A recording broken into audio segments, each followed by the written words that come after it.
xarici və daxili turizm qəbul etmək üçün bütün hər bir lazımi tədbirlər görülübdür.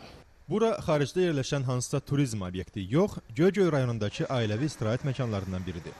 Ərazidə otel, kotej, istirahət etmək üçün mənzərəli yerlər, trening kurslar keçmiş peşəkar personal və ləziz yeməklər hazırlayan aşpazlar var. Olmayansa yalnız turistlərdir.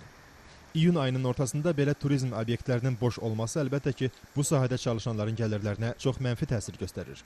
Amma ümid var. Çünki turistlərin bölgəyə cəlb olunması üçün xeyli iş görülüb. Nəinki Göygöl, nəinki Hacıkənd, Xaçbulaq və Azərbaycanın müəyyən gözəl güşəli yerləri və çimərlik bölgəsi istərsə Bakı və Bakı ətrafı rayonlarda istirahət edilmək üçün hər bir şərait artıq normal vəziyyətə gətirib çıxartılıb. 15-25% ola bilər ki, qiymətlərdə fərqlər verir, yəni aşağıda.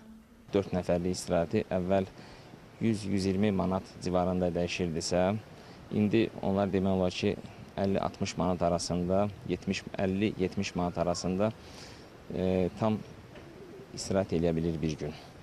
Ötən il Göygöl Milli Parkının açılması və bu il Gəncənin Avropanın gənclər paytaxtı seçilməsi də bölgəyə turist axınına səbəb yaradır ki, bu da turizm obyektlərinin ümidlərini artırır. Necə deyərlər, yeməkdənsə ümid yaxşıdır. Amma təəssüf ki, ümidlə hər şey düzəlmir. Öz kaprizləri, tələbkarlığı ilə seçilən müasir turisti razı salmaq elə də asan deyil. Bölgə turizminin inkişafını şərtləndirən ən başlıca amillərdən biri də yolun standartın tələb və normalarına uyğun olmasıdır ki, bugün Gəncə, Toğanalı, Göygöl yolunun bir hissəsi nahamar və bərbad vəziyyətdədir. Bu da əraziyə istirahət məqsədi ilə gələn istər yerli, istərsə də xarici turistlərin narahatçılığına səbəb olmaqla yanaşı, onların bölgə haqqında heç də xoş olmayan təəssüratların yaranmasına səbəb olur. Tovuz qədim tarixi və füsunkar təbiəti ilə turistlərin daha çox üst tutduğu rayonlardandır. Ərazinin təbii landşaftı və iqlimi turizmin inkişafı üçün gözəl perspektivlər vəd edir. İndi burada turizm obyektlərinin sayı 60'ı keçib. Rayonda 4 istiqamətdə turizm marşrutu müəyyənləşdirilib. Məşhur Əsrik dərəsi isə ən çox turist qəbul edən məkanlardandır.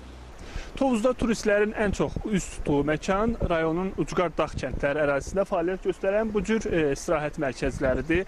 Son günlər havaların qeyri-sabit keçməsi məhz bu sahəyə də öz təsirini göstərir. Sahibkarlar bildirir ki, ötən il məhz bu ərazilərdə müştərilər üstünlük təşkil etsə də bugün hava şəraiti onları həmin ərazilərdən uzaq salıb.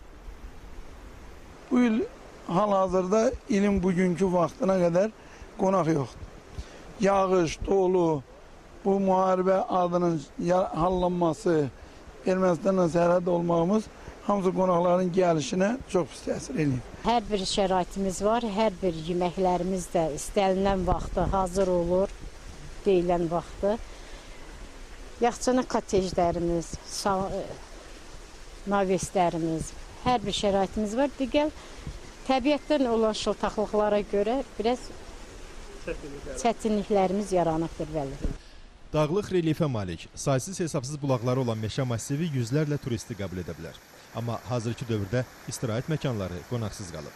Ümid edirik, situasiya tezliklə dəyişəcək və turizm sektoru ümumilikdə ölkə iqtisadiyyatının təkanverici qüvvəsinə çevriləcək. Şahin Əliyev, Xaliq Qurbanlı, Rahim İbrahimoğlu, Gəncə, Göygöl, Tovuz.